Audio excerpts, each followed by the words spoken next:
Right, ladies and gents, this is going to be a bit of a different video.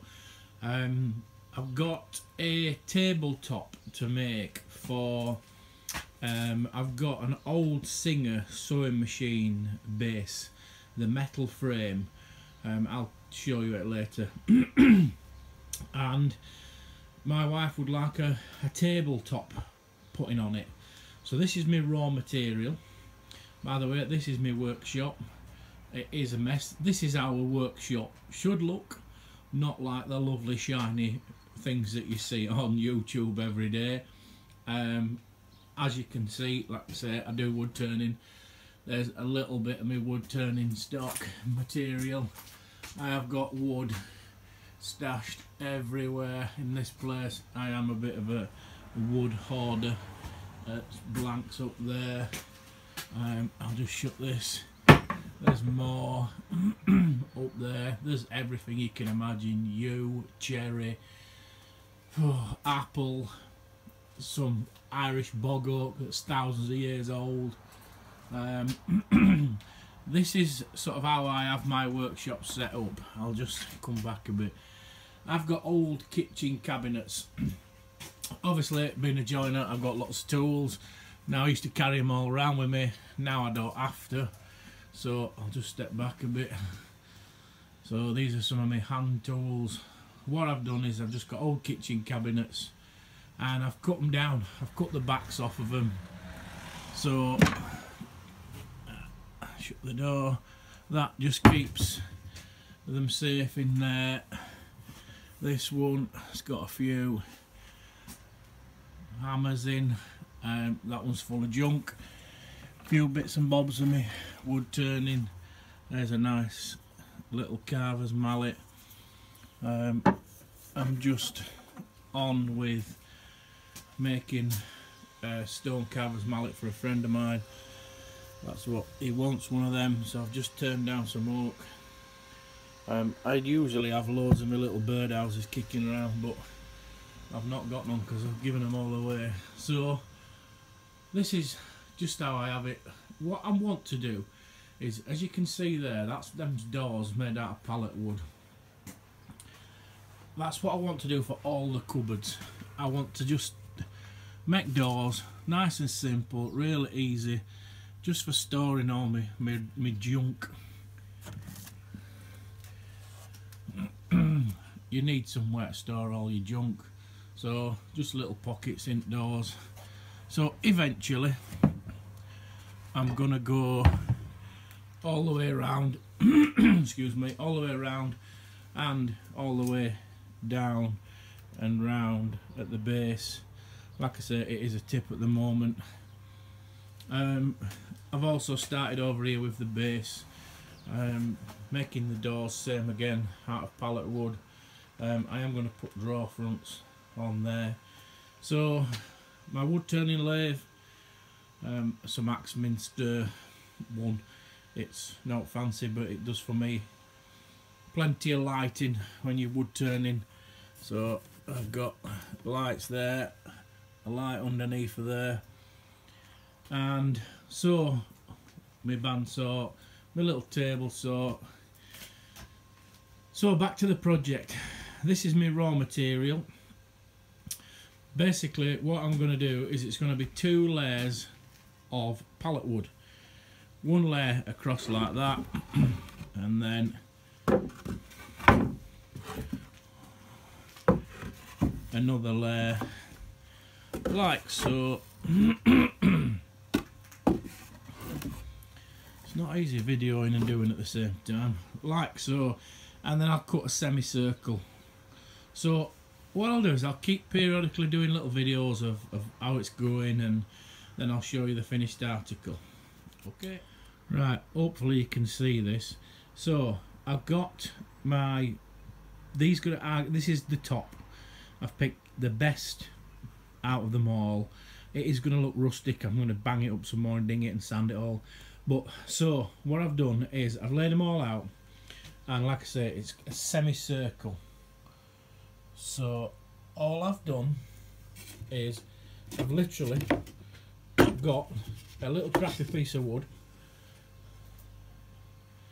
and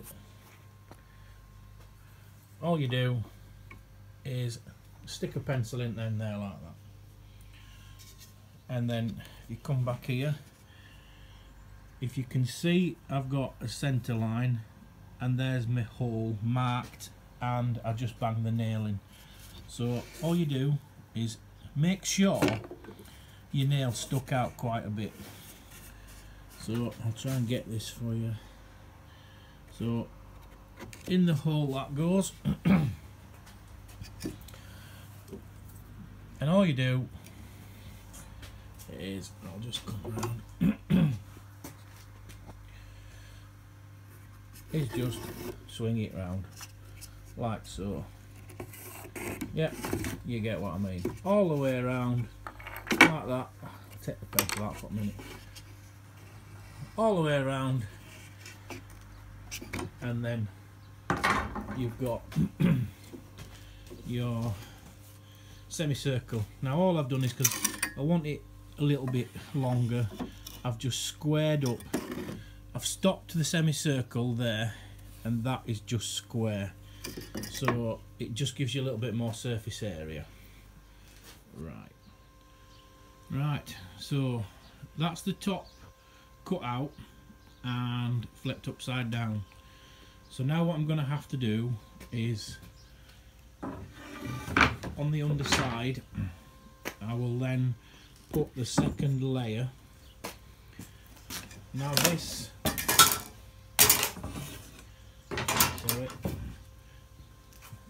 this is what actually holds it all together. You screw the bottom layer to the top layer. So you get the idea anyway, don't you? So